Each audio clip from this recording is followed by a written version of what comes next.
So I've got a question for you today. What is a company's main responsibility? Is it just to make as much money as possible, or is it more than that?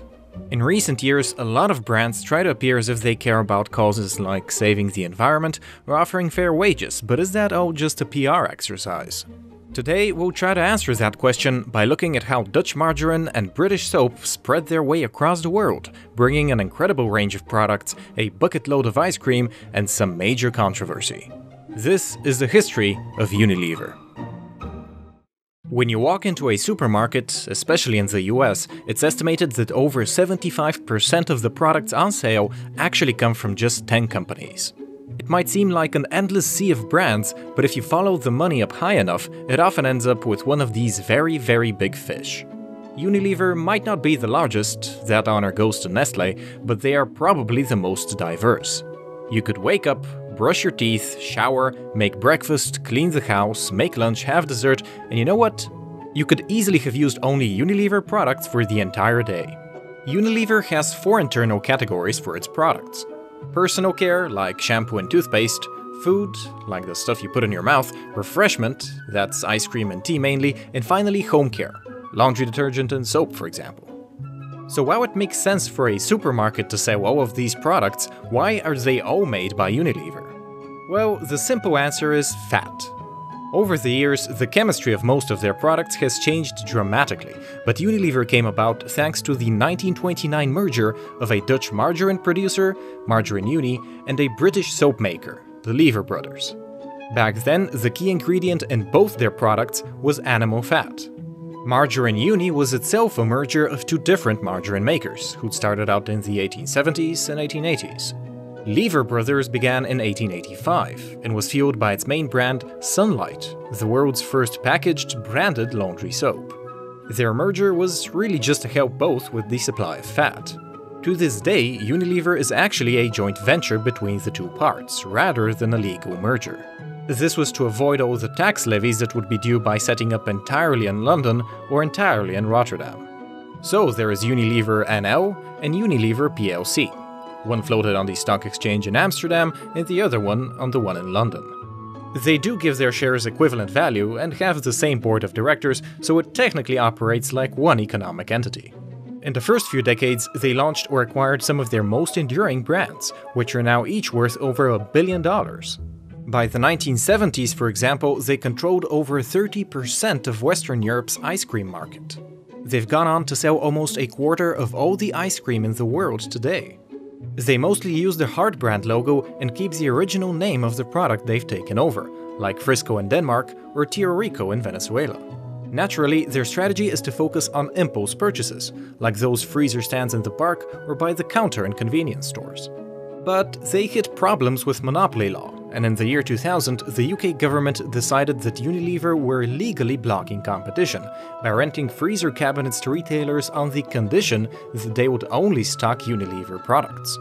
You may think that this is pretty much standard practice for businesses, and you'd be right, but the sheer volume and variety of unethical behavior Unilever has exhibited is incredible.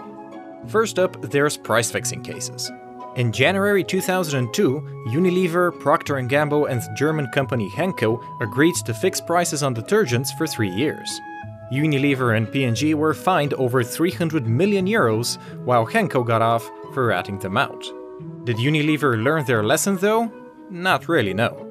They're on trial again, this time in South Africa, for price fixing with a big Malaysian conglomerate. The watchdog handling this case wants 10% of their local turnover as a fine. On an ecological level, Unilever have played a part in the devastating impact that palm oil has had on the environment.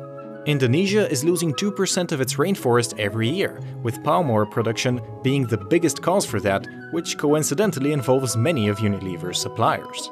In 2016, they had to settle a long-running allegation that they had poisoned hundreds of Indian workers with mercury, and the list of controversies goes on and on. However, here is where a new character enters our story. Paul Polman originally wanted to become a priest in his native Netherlands, but instead he chose a slightly less holy path by joining Procter & Gamble and then Nestlé. Finally, he became CEO of Unilever and promised to enact radical changes. He wanted to cut the company's environmental impact in half by 2020, to improve the health of 1 billion people and to still double sales despite that. The interesting thing though is that he's actually making some serious progress. Emissions are way down, there's 85% less waste going to landfills, and Pullman is out there actively pushing for stricter environmental controls. That's not to say there aren't still plenty of issues, but here's the real problem. Is it possible for a company of this size to achieve true sustainability? Unilever have such an enormous range of products that tackling every single ingredient will likely take lifetimes of effort. If it's not palm oil in Indonesia, it's soybeans in the US or vanilla from Madagascar.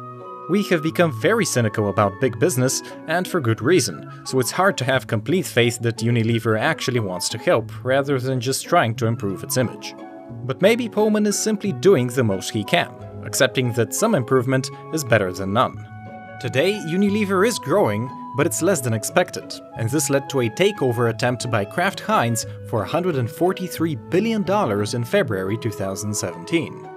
That offer was rejected, and many people believe that's because Pullman values his sustainability plan above everything else. Some shareholders are calling for his head, saying his responsibility is to them first and only, but then again, those people aren't working minimum wage on a farm in Pakistan.